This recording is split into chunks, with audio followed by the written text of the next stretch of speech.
Hey everyone, welcome to another episode of the Book More Show, the video editions. It's Stuart Bell here, and I'm super excited again because I get to talk to another one of our authors and someone who I've spoken to over the years since we first did some work together. But it's probably been a couple of years since we caught up last. So, everyone, I want to introduce Bill Bloom, and Bill, I'll let you give the listeners or the viewers here a bit of the background of the Bill Bloom story. Oh boy, how much time do we have here? This is going to be a good one. Stuart, the, great to see the you. highlights and the good bits. Absolutely. We'll keep it high level, simplifier by nature here.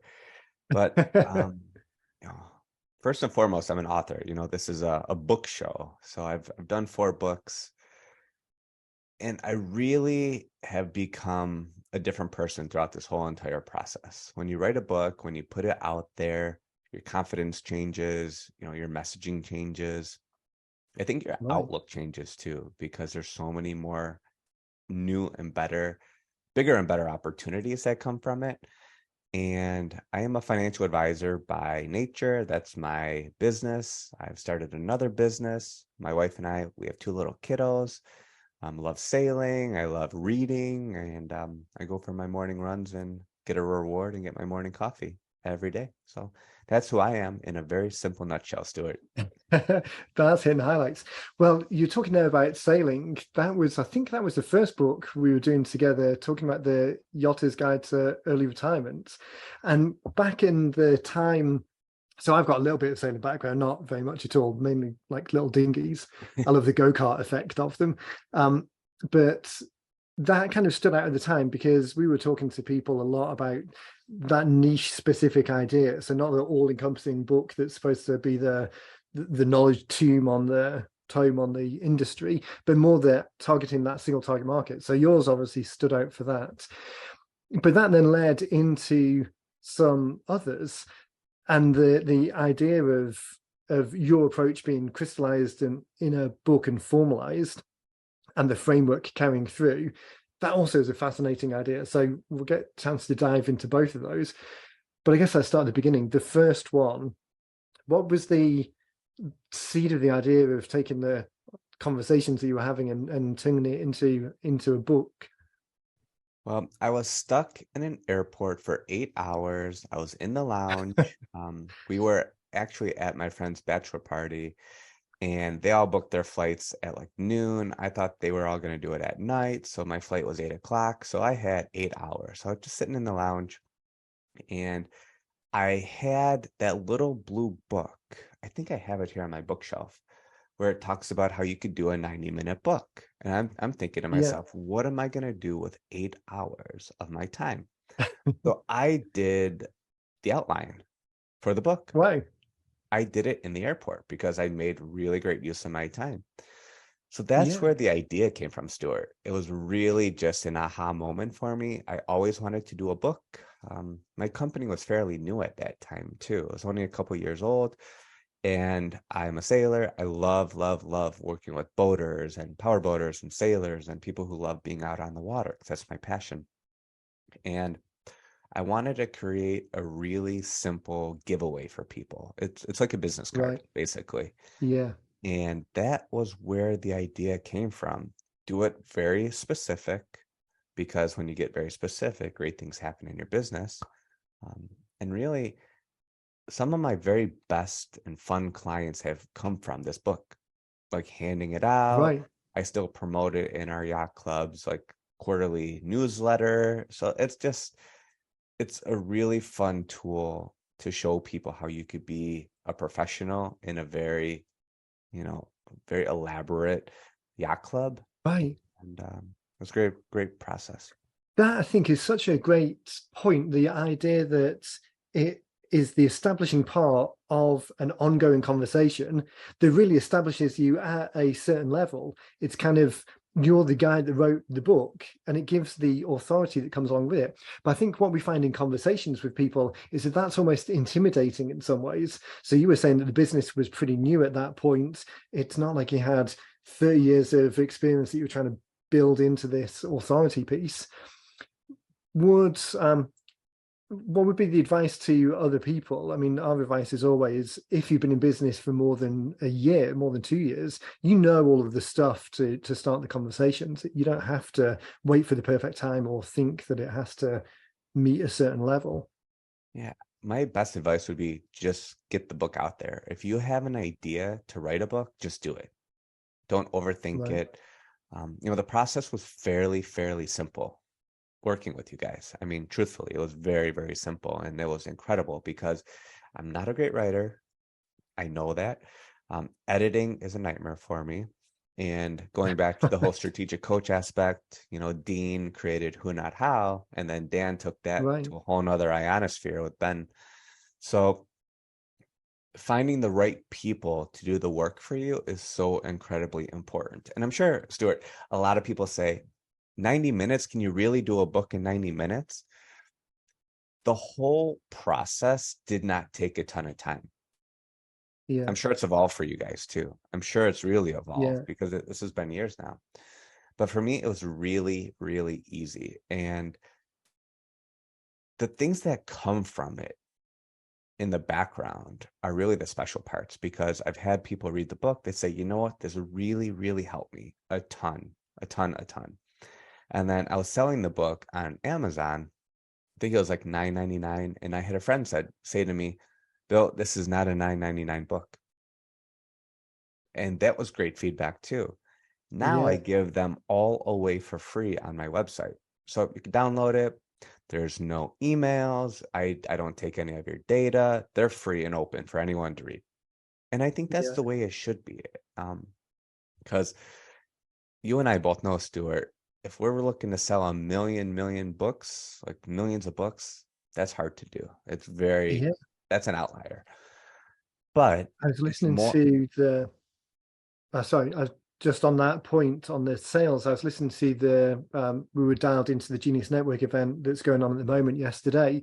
So I was around at the house with Dean, and they had the Ryan, I can't remember his surname, who owns or is the CEO of Hay House, because that group, it makes sense for some people to go the traditional publishing route and actually look at book sales. But the two things that stood out when he was talking was one, there's a difference between being an author and a writer, and some authors are also writers. But he was saying from a very well-known bestseller perspective, you'd be surprised by how many authors don't write their work at all. right, He was talking more from the traditional publishing, ghostwriting, 30, 40, 60, $100,000 type end of the market, which obviously is not the job of work of these books, but just getting over that idea of you don't have to be a writer in order to be an author. Now, we're not talking about being best-selling authors and selling the books, but we're talking about authoring of an idea and getting it onto a page. You don't need to get hung up. It's not a college assignment where it's going to be marked. It's just right. starting the conversation. And then the second point you talked about in terms of actual book sales, for all of the audience here and everyone that we're talking to, where we're talking about a book, the job of work of the book being the beginning of a conversation, not actually selling the book to try and make profit from the book itself, then selling them is there's no way you're going to make anywhere near the money that you'd make from getting clients from the books. And to get to the point where it's valuable on an Amazon shelf next to all of the other books there, the amount of work that you've got to put into it to get it to that level, that doesn't change the authoring of the idea. The idea is still the same. It's just the writing overhead of the document, completely unnecessary. It's always frustrating. It's not frustrating. What's the right word? I'm going to say frustrating. But listening to a lot of other more traditional publishing people talk about the need to have a book, which we're completely on board with, but they're talking about it in the traditional sense, and months of work and tens or hundreds of thousands of dollars worth of effort. For most business owners, that's that's not the most efficient use of time. A better use of time is having something like you've got now, 4 books that are introducing 4 conversations and accelerating 4 conversations. Yeah. The return on that is unbelievable compared with just thinking about it in terms of book sales. And I think there's like 1,000 times multiplier on top of that, Stuart, that no one ever talks about. It's that goodwill that you're never going to get that one client, but you changed their life. I gave Right. my latest books, Money Habits for Success. The one I actually wrote this. I wrote the whole entire thing during the pandemic when it first started. Right. And the Your Money Journal. I gave it to the people who were the security and the door men and women in our building, Right. and the maintenance people, just as gifts, holiday gifts. And the feedback that I've received from them, they read the book, they changed their lives, right? They're not a proper fit from a client standpoint. Right. They don't need my help. They figured it out. And that's what it's all about for me. Like Right. internally, that makes me so incredibly happy. I've had people read books, I get feedback. That's what it's all about. Yes, you'll get Yeah. clients from it. Potentially, you may make money from it. But if you're going to put something out there and change someone's life, imagine how that's going to feel when you do that. Yeah. That point, because we get so kind of hung up on the return on investment of doing the book in the first place, because we're often talking to people who know it's an idea, but are not necessarily they don't want to put tens of thousands of dollars or hundreds of hours into it. So we're very much talking about that just beginning point, the return on investment, and it's worth, excuse me, why it's worthwhile and the initial steps, but that making a difference and having something. I think it's one of the benefits of our approach to keep the books conversational in format and informal, because it makes it more accessible. So for those people who are reading it, they might not have picked up a financial advice book off the shelf. It might not be something that entered their mind, but the fact that someone's given something to them and the content was accessible and there were some straightforward steps to get started, which might lead to bigger conversations down the track. Some people might turn into clients years down the track, but just making a difference, sharing your idea, getting it across in a way that really encourages them enthusiastically to take a step, it really makes a big, that's the thing that makes a big difference. Like you say, clients will come, but meaningfully making a difference to someone's life, that's difficult to quantify. Yeah, it's really difficult because you don't know. It's like doing a podcast. You have no idea who's Right. listening. I've had great messages from friends like, hey, I really like this episode from high school or from grade school. Some people have become clients that Right. I had no idea they were listening. You have no idea. But if you go into doing a book and your first question is, what's my return on investment? It's always the wrong question. That's such a scarce mindset. Always Right. stop right there. Because the way to think about this is, how can I affect the most people possible? Change it. Change that mindset. Make it Right. abundant. Not if I spend a couple $1,000s or 5,000 or 10,000, whatever that number is, how quickly can I make that money back? Such a scarce mindset. That's not the way to go into doing a book. It's never going to work like that. I mean, you could reverse engineer that, Stuart. This is how my brain works. This is how we do the retirement Right. planning, is you reverse engineer things. Like, how many books do I need to sell? It's not how it works. It's like, okay, do I need to get only one client to pay this back? There's 8 Yeah. billion people on the planet. You need Right. one, maybe two, depending on what you're selling or what you're working on. It's almost the influencer problem of people. The success that's out there is seen at the extremes. So influencers who've got hundreds of thousands or millions of followers, the edge case viral video that the cranberry juice guy on his longboard skating down the road, the likelihood of, if that's what you're benchmarking against, the barrier to success is just too great because the numbers are too big. That edge case of very big success may or may not happen. But for most people, it's 1,000 raving fans. For most people, affecting a very small in numbers terms, percentage of the population out there can have a dramatic effect on your life and on theirs. And I think sometimes people get too held back. And I don't know if it's a fear of success or failure thing or whether they're just thinking about the wrong numbers. But you just get the feeling that some people are just held back, not wanting to do something because they only want to do something if it's going to have this huge outsized effect, which just isn't realistic, and it's not going to meaningfully make a difference to the people who are in your immediate circle that you can impact. So true. So true. I mean, you're playing the wrong game if you're trying to make it a viral thing. Yeah, You have to yeah. start small. It's going to take time. And the thing that I didn't do well, I mean, this is good feedback for everyone listening, is when I did the first book, all of them really. I mean, I didn't have a backup plan, meaning, okay, what are the 10 steps I need to do afterwards? How do I keep this relevant? How do I keep you, because this content it has a lifespan. It's renewable. You could transfer this on. You can create intellectual property from this. You can trademark it. So there's value to all of this, because when I did the Yachter's Guide to Early Retirement, that was my quick start saying, for those Colby fans out there, I was like, okay, let's do this. Let's put it out there. And it's worked. It's been incredible. But then I had that book redone into Retire as You Desire. Now, my uncle and I were just on a phone call. He helped me kind of reword some of it and make it into more of a general book so that anyone could read it, and in case you're not a boater or a sailor. Yeah, And we were spitballing back and forth, and Retire as You Desire came out of his mouth. I'm like, stop. it's fantastic. It was like a holy you know what moment. And Yeah, so I trademarked that right away. So I still own that property. So that's something I could pass on to my family, my kids one day. And that's been my big brand now. So people think Retire as You right, Desire. They come to me for that. They think about retirement. And you don't have to stop working to retire. I mean, it's all about doing the things you don't like doing and finding yeah, out how much that's actually going to cost you from an investment standpoint to live the life that you want to.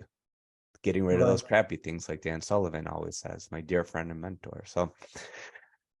So many great things come from these books over But time, that and it's worth every second, every heartache, all the energy you put into it, every dollar. It's incredible, Stuart. and that piece that you said that you don't know where it's going to end up. I always think that people get hung up on the first version. It's like if you do go down the approach of spending a lot of money and a lot of time and investment in it, no plan. What's the quote? Something about even the best laid plan doesn't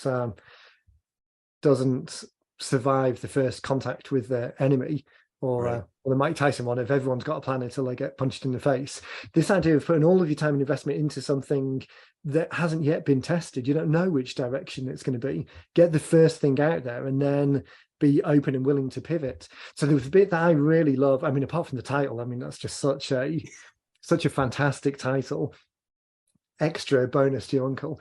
Thank But the you. fact that it's turned into a framework, and that framework is then consistent all the way through the way that people work with you and how you work with them.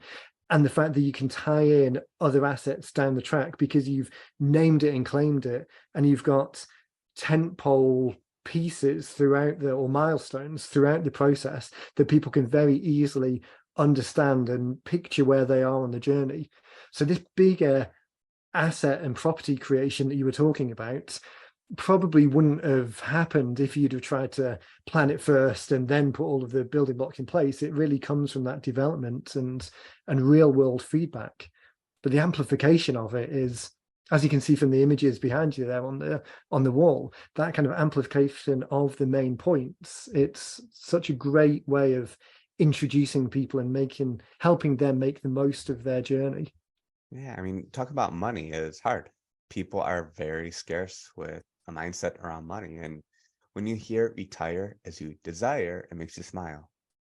It Yeah, it it, it kind of takes that edge off a little bit. It's like, okay, this is fun. Retire as I desire, right? How I want to make it about me. And that's how I right. run my business. It's all about the end user, never about me.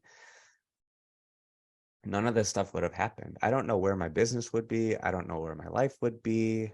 Um, it's just really been a blessing. You have to put yourself out there. I never would Right. have started the Retire As You Desire podcast without it. None of this stuff would happen. Things would be different. Would they be good, better, worse? Who knows? I mean, Yeah. we will never be able to tell that, but just by But having the this wouldn't be out confidence there to in the go out world. and do it, Stuart, Yeah. that's why I said earlier, just do it. See what Yeah. happens. Because you're not going to know until you do it. Until it's done. Right. You were talking there about the podcast being something that came out of this approach. I know when we were talking, I'll link to the last show we did, which I haven't looked. I meant to look before we jumped on the call, but it was probably some time ago that we did that, and we were talking about the things that had come up from the Yachters book. So there was opportunities to speak at different events, and it was a door opener to other groups. Retire As You Design now has the podcast and the framework built around it. Talk a little bit about some of those things that have kind of been triggered by the book and opened doors or presented opportunities that wouldn't have otherwise come up. A lot of things have changed. From an opportunity standpoint, I think more people have been raising their hand and self-selecting to come into the Retire As You Desire family, which has been pretty cool. It's less work. People have already kind of bought into your theory and they trust you. They get to listen to you. I think the biggest framework from a business standpoint would be I'm able to help the right people who I want to be a hero to.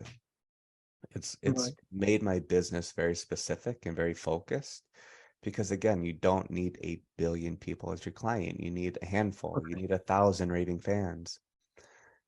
And I think that's been the biggest game changer because business has been great. When we're recording right now, the markets haven't been great, but this has really just been a great year for business because people want help and I pick up the phone and do the little things. Right. It's all about little things. And I think those are the biggest opportunities is knowing who you are. You don't have to impress anyone, which I always used to try and do. And it it just it's given me, Stuart, so much more peace of mind and just calmness around my life.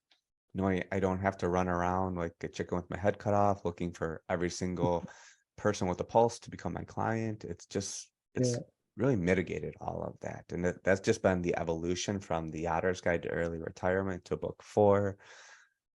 And yeah, it's just been a fun journey. Yeah. So you mentioned the 4 books and the development from the first one to the fourth one. You talked about the podcast, and you also talked about having a reason to stay in touch with people over the long run. So oftentimes when we're talking about the process for engaging people, it's yes, there'll be some people who are ready to move immediately and raise their hand, and a book is a great way of starting that conversation. But the majority of people are on a longer cycle. Today's not the day for them, but at some point in the future is. So I'm just guessing that the podcast is a great way of staying in touch with people and having a reason to reach out to them. Are you using the books or part of the books in that framework and in the newsletter? Are they kind of like the touch points, anchoring people back to a next step they can take? So what I've just recently done is my podcast people, they're incredible, by the way. They have started their own social media type experiment on their guinea pig right now, which is kind of cool. Okay, So they're nice. starting to post on my behalf. And the lady posted one, basically, here's a free download for my Retire As You Desire book, or whichever book it was. It was Money Habits for Success, that one. And then I'm getting messages on LinkedIn, hey, I just downloaded your book, Fantastic. right? Just little things like that. You could pull quotes out of your book. You can make Twitter posts. You could do social media posts. You could take one quote thing that you said. There's so much quantity in a book that you could reuse, repurpose. You could do a 30-second video on it. All that data is always able to be reused. And I think people forget about that. I do, I have, and now it's coming to fruition. And you just gave me a really good idea too, Stuart. So thank you for that. To take little excerpts from the book and talk about it on the podcast, and then they can go into it. So there's so much, there's a true body of evidence there in the book that you Yeah. could always repurpose that. So it's always a marketing piece. This idea, like you mentioned, of people completing the work, the thing, and then almost forgetting about it, it's such a missed opportunity. The Totally is. idea of topic bridging into something that is the next step. So in the book blueprint scorecard that we have, the 8 mindsets to really create a book that builds a business, one of those is the minimum viable commitment. And we're often talking about it in terms of the back cover, having steps for people to take. But that idea of the minimum viable commitment goes for all of the interactions with people. And if you can bridge from whatever the topic is, so where are we now? November the 4th. Fed fund rates obviously substantially different from where they are a little while ago. There's talk now of a potentially a pivot or a softening on their approach. That as a piece of news versus something that's in the book talking about how inflation has an impact on retirement or correct level of planning for the income that you want. That topic bridging option into, or so rather from the news piece into something that is part of the framework and then is the door opener to the other things that you talk about. I mean, there's limitless opportunities. So anyone who talks about, I'd really love to stay in touch with people over the long run, but I just don't know what to talk about. Like you were saying, there's tens, hundreds, thousands of things in the thing that you've already created that you can bridge into something of the moment. Yeah, that's true. And I learned something from a few folks at Strategic Coach and just being on a ton of podcasts over the years. People don't want to talk to you until they want to talk to you. Right, right. And if you have that mindset going into it, like people will pick up the phone when they're ready. You can't force it. It needs to be organic. It needs to be authentic. That's the biggest thing. You need to be authentic. I've tried do things that other advisors or other business people have done in their way, and it never worked for me. Never, ever, Right. ever. It needs to be authentic. That's what people want. And people know when you're not authentic too. So people will raise their hand when they want to. Give it time, give it a 25-year time frame. Think about this. This will be a good exercise. Put the book into the world and then give yourself 100 quarters, 25 years, total strategic coaching this thing right now. And just do 90-day sprints, 90-day accomplishments for the book. Okay, I want to do 5 social media posts in the next quarter. Easiest thing in the world. Or find someone to do it for you.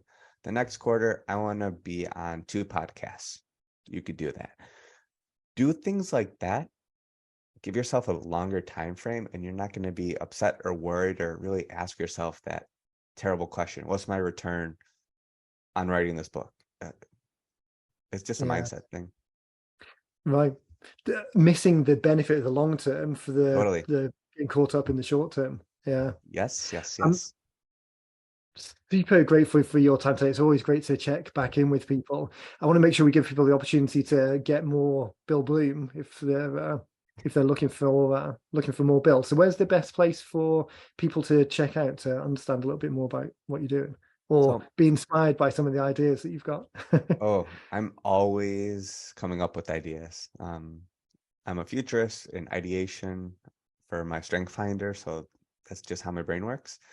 The Retire As You Desire podcast is a great place to go to. We're on all the fun platforms. And we also have our YouTube, the Retire As You Desire YouTube page, where you can see all the videos like what we're doing right now. We should put this up there, by the way.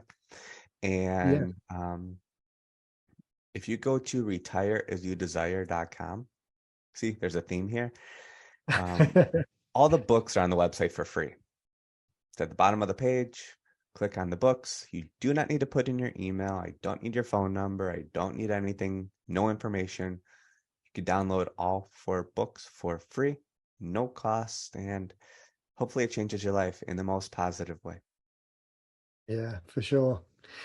Thanks again for your time. It's been really good.